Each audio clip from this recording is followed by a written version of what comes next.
The Sean Campbell Show, a podcast for the aspiring and hungry entrepreneur.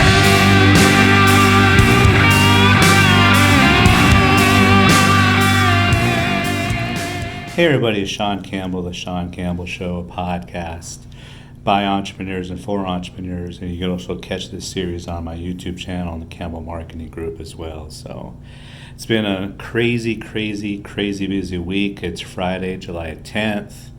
In the office, by 7 or before 7 in the morning every morning and working super late.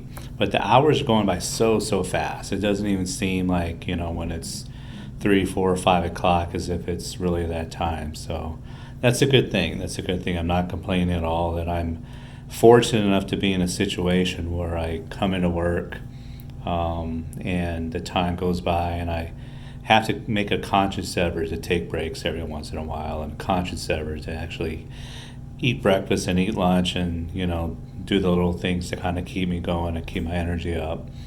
And it's a lot of work, mentally and physically exhausted by the end of the day, but you get up and get back at it, and you have to kind of embrace the grind, embrace the pain, so to speak. But today, and thinking about that and thinking about, even though I'm working, the last few weeks, I don't know how many hours a week, and just about every day, I try to not do anything at all Sunday just to kind of decompress so I can keep my sanity.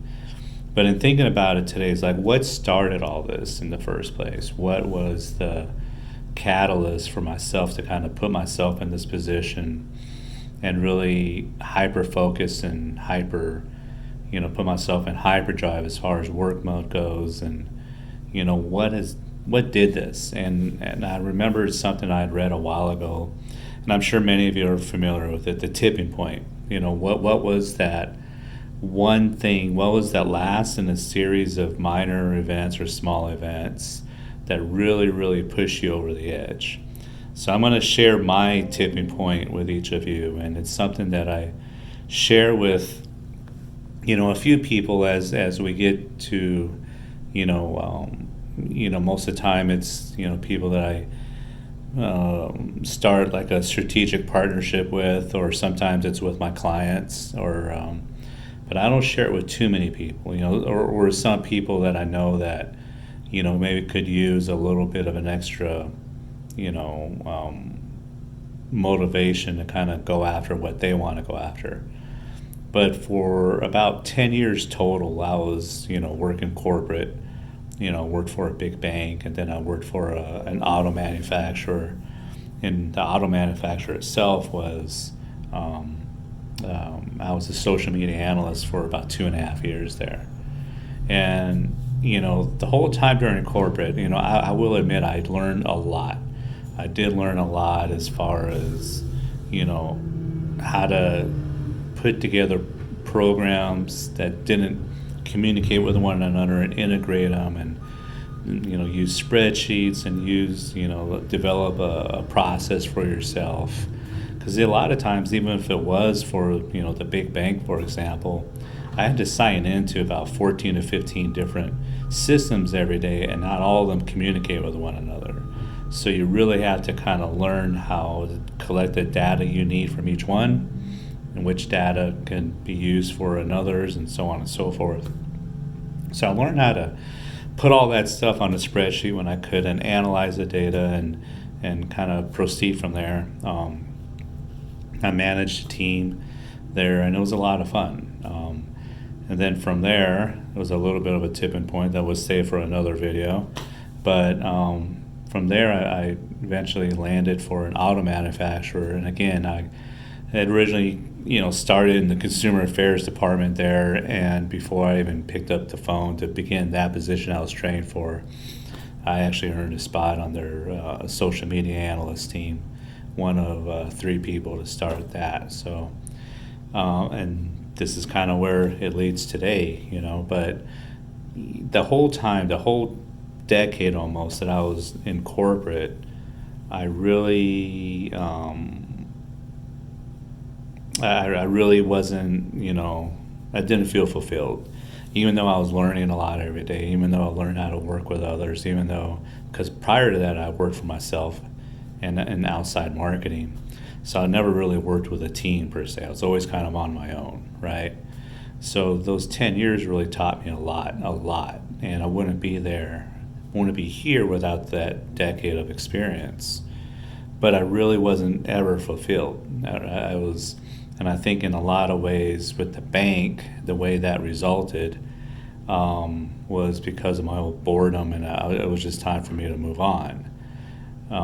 With the auto manufacturer, my tipping point was really in trying to get back to a position that I earned previously at the bank with them. And I had the experience, I had the knowledge. I was not only working in my job, but I was overlapping my responsibilities with some of the management there and doing some of their responsibilities when they weren't able to.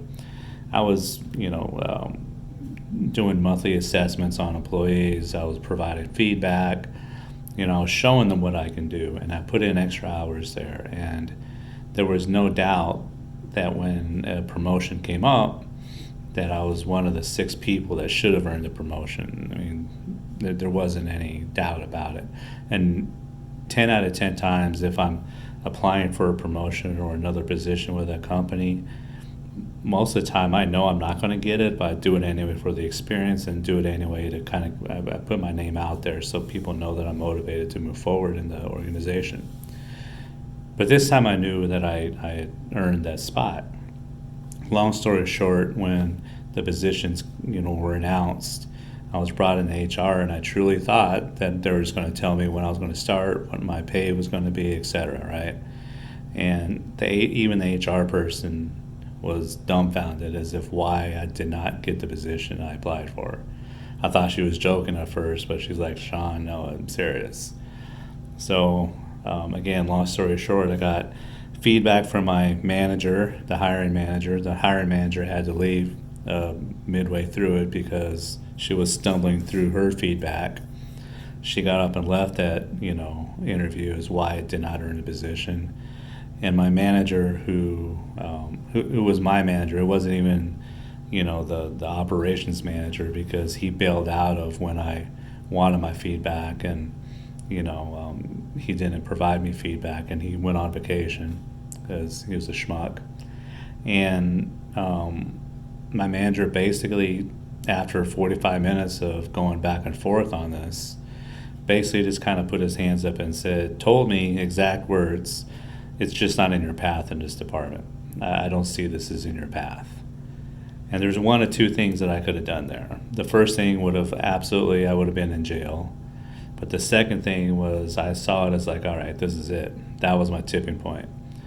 I'm going to take what I've learned, all the social media stuff that I've learned, all the social media marketing I've learned while working for him for a couple of years at that time, and just start applying it and using it to build my own business and do things for myself. Take my work ethic with me, take my creativity with me, take my tenacity with me, and never, ever, ever, ever, ever work for anybody again the rest of my life. And that was at that exact point I decided not to throw him out the window, and I decided I'm going to start my own business. And I gave myself 6 months from that date until I was going to quit. And I'll be honest, I told a few people there, and they didn't believe me, and it just added to the chip on my shoulder. But that was my tipping point. That was when I knew that I was never going to work for somebody again. I gave myself 6 months to prepare, got a few clients beforehand, built up a big presence, especially on LinkedIn, before I went totally out on my own by myself. Saved up, the bonuses I had earned, saved up, some money. I had a little bit of a tax return at that time. Saved all that up to try to prepare myself to venture on my own. It was May 5th of 2015 when I was completely on my own. But I decided on November 1st of, it was May 1st of 2016, and it was November 1st of 2015 that I decided then and there, and I even, opened up my bank account and got my license. I did all that stuff November 1st of 2015, because it'll be 5 years, this coming November it will be my anniversary. So, but then on May 1st was my deadline that I was going to go completely on my own. And I sent an email in, burned every bridge that I could, so there was no opportunity for me to go back. And here I am today. But that was my tipping point. So how close are you to your tipping point? How close are you to finally putting your hands up and saying, you know what, this is it. I'm just going to do my own thing, start my own thing, or venture off on myself and just kind of go after it. So curious to see what your tipping point, when it's on the horizon, how close you think you are. Or tell me about your tipping point. Why are you, where you're at today? If you're a small business owner, entrepreneur, what was your tipping point? When did you finally put your hands up and said, you've had enough, you're all on your own, and this is going to be it? And what did you do afterwards? So looking forward to your feedback. I appreciate you following me. You're going to see a little circle right here. Subscribe to my YouTube channel. Really appreciate it. Listen to my podcast on Google, Apple, Spotify, Anchor, and several other platforms in which you can listen to your favorite podcasts. So appreciate it. We'll talk soon.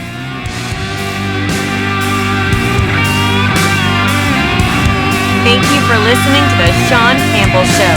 Follow us on Instagram at The Sean Campbell Show.